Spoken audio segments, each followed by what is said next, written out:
Hi, I'm Christopher Ray, and this is the first of 3 video lectures about Zhu Tianwen's 1994 novella, Notes of a Desolate Man.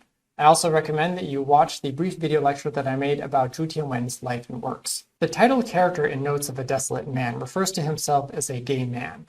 Some of the other characters are also gay men, or refer to themselves as queer.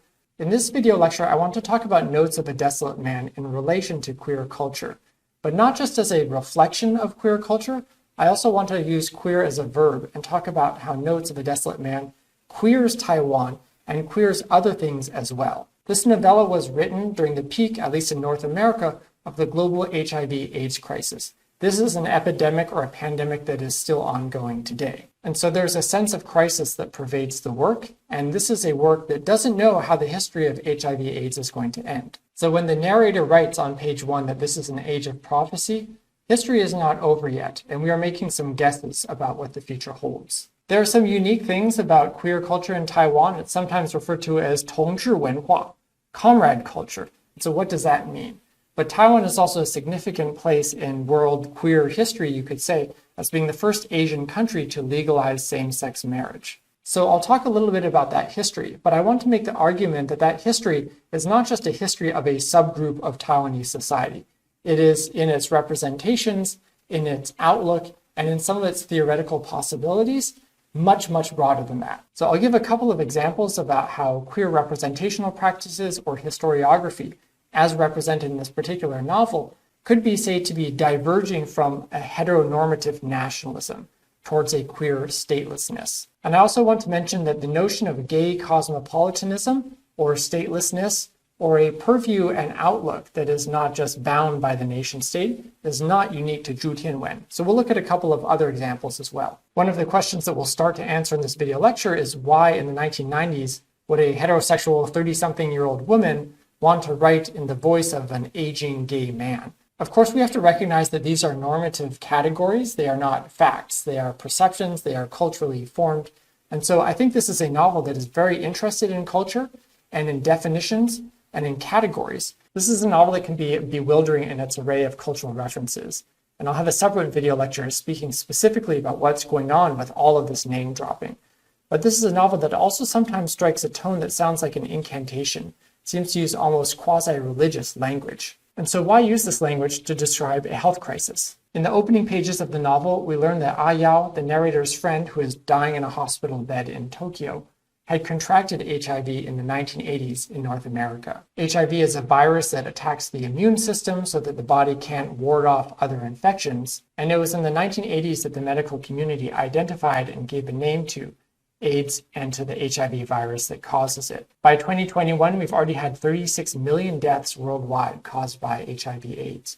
And again, this is an epidemic that is ongoing, and it is most prevalent in sub-Saharan Africa. As mentioned in this infographic from the US Center for Disease Control, HIV can be spread through intravenous drug use.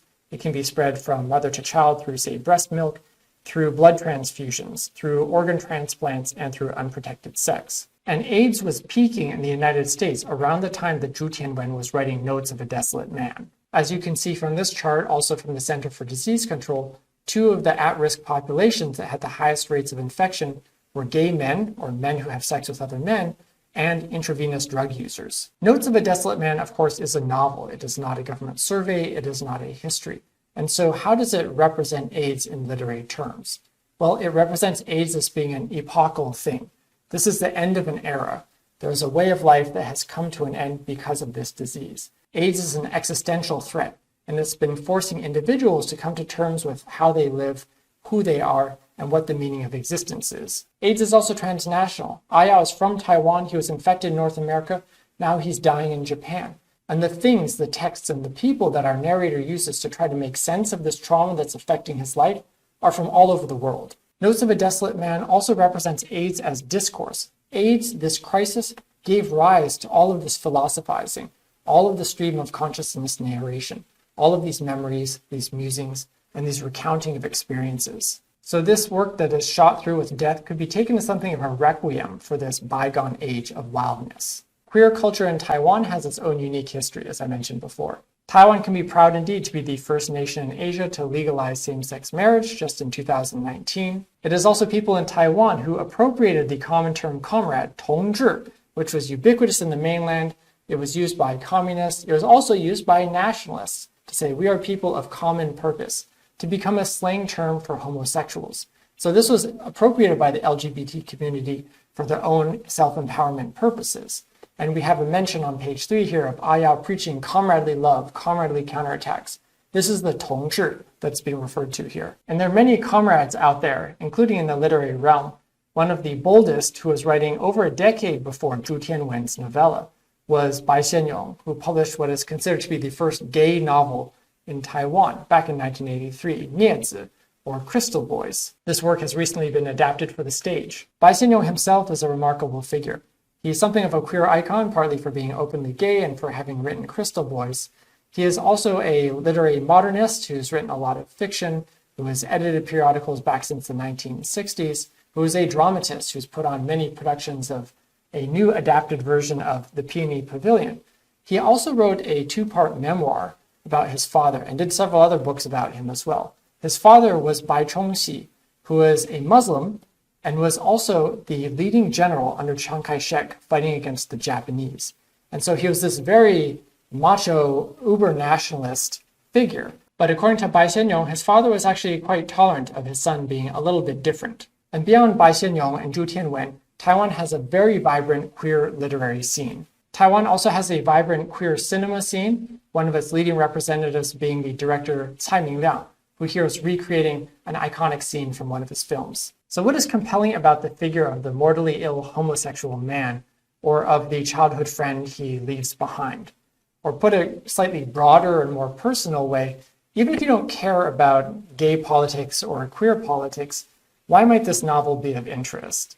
And I think one of the reasons it's of interest is because it does a queering of history, of culture, and even of existence itself. So when we think about queer history, of course, there are studies that just try to put it on the map, try to add this as kind of a sub-history within a broader human history. But queer historiography can be subversive and can challenge our assumptions in more fundamental ways. So just to take one example of the Republic of China, since the 1930s, essentially, you had had the ruling Nationalist Party promoting this very unitary, very reductive notion of what Chinese people and Chinese citizens should be.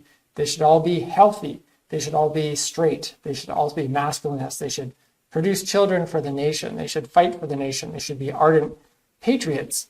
And this is not unique to China at all. You see this all across the world. You see governments and leaders, particularly dictators like Chiang Kai-shek, who want to just normalize a certain vision of how people should be. And so this results in a very reductive type of historiography, where everything is extremely linear, and there is a norm, and then anything else is deviant. Chiang Kai-shek had been a protege of Sun Yat-sen, and many people, communists and nationalists alike, have claimed that Sun Yat-sen is their spiritual father, as well as the so-called father of the nation. Sun Yat-sen's dying injunction to Chinese people was that 革命尚未成功，同志仍需努力. The revolution has not yet been won. Comrades must continue to fight. They must continue to work hard. And so Comrade, or 同志 culture, queers this history and says that the future will be queer. Here's just one way of how national politics and queer politics have intersected in a very material way in the case of Taiwan. So New Park in Taipei was built by the Japanese, then the nationalists had it, and by the late 70s and early 80s, it had become something of a gay meeting place. And is actually this main setting for Crystal Boys, that Bai Xianyong novel. And it is also mentioned at several points in Notes of a Desolate Man, like in this quotation here. In 1998, New Park became 228 Peace Memorial Park. This was that 1947 history of violence that had been suppressed for decades under martial law. Now we were a decade after martial law had been lifted. We'd had a City of Sadness. We'd had other films. We'd had a lot of public discourse and remembrance. So a park that had been a clandestine, unofficial gay meeting place was now a very official, centralized site for national commemoration. So queer politics can be understood in relation to time, and particularly this effort to break down these unitary, nationalistic, single chronologies. But I think we also need to pay attention to the spatial element as well. So we have time, but we also have space.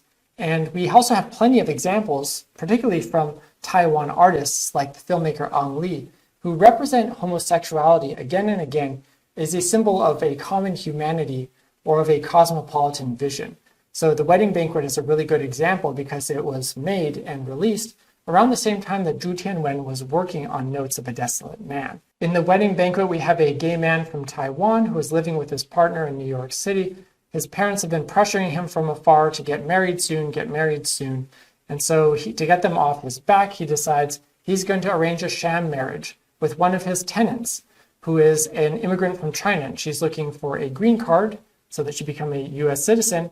And so they inform his parents that they are getting married, and his parents then show up. And so what is going to happen now to the relationship between these two gay men, as well as between the son and his parents, who have all these heteronormative expectations for him, as well as the woman involved, right? What are her hopes and dreams? And so you have this conflict that is multi-directional, but not least between kind of queer modernity and these more traditional heteronormative expectations from the parents. Ang Lee went on to make the 2005 film Brokeback Mountain, which won several Academy Awards and really cemented his place in the firmament of the top Hollywood directors. And so I think it's a reasonable question of why the focus on homosexuality. What does this symbolize to Ang Lee or to artists in Taiwan in general? In Zhu Tianwen's novella, we have a lot of references to iconic international queer texts like Fellini's Satyricon. At one point, the narrator mentions the nationless world of the homosexual and also mentions his own tendency to reject all public systems. So it's like the nation is rejecting this community.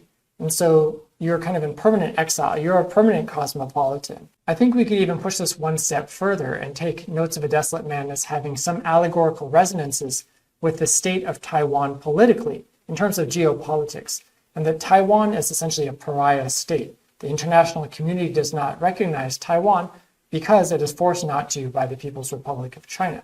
And so Taiwan is being queered or isolated. But like Xiao Shao, the suggestion is that we should reject this imposition. This is a pair of questions that is asked partway through the novel, and you could take them literally, but I'd say that given that this is a novel that focuses so much on bodily pleasures and bodily decay, we might want to ask, what is this age of loss that is actually being invoked here?